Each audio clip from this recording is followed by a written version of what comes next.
Pas muajsh përplasje politike, majoranca dhe opozita u dakordsuan për një rezolutë të përbashkët mbi procesin e antarësimit të Shqipërisë në Bashkimin Evropian, që cilëson integrimin objektiv strategjik kombëtar dhe parashikon forcimin e rolit të Kuvendit në monitorimin e negociatave, mbikëqyrjen e reformave dhe kontrollin ndaj ekzekutivit. Mbrëmjen e 14 majit rezoluta u miratua me 114 vota pro dhe një abstenim.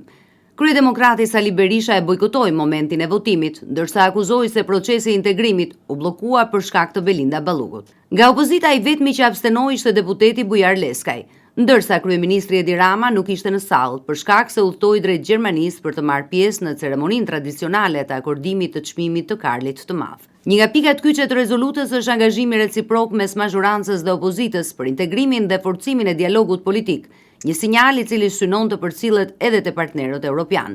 Dokumenti mori votat e të dy palëve në Komisionin e Jashtëm për t'ia lënë Parlamentit aktin e fundit.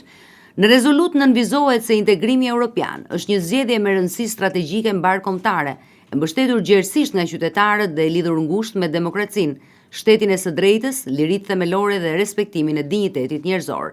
Dokumenti thekson gjithashtu se procesi duhet mbetet i bazuar në meritë dhe në zbatimin real të reformave, sipas standardeve të Bashkimit Evropian. Rezoluta kërkon përshpejtimin e reformës zgjedhore sipas rekomandimeve të OSBE-ODIHR, mbështetje për institucionet e drejtësisë në luftën kundër korrupsionit dhe krimit të organizuar, si dhe garantimin e lirisë së medias.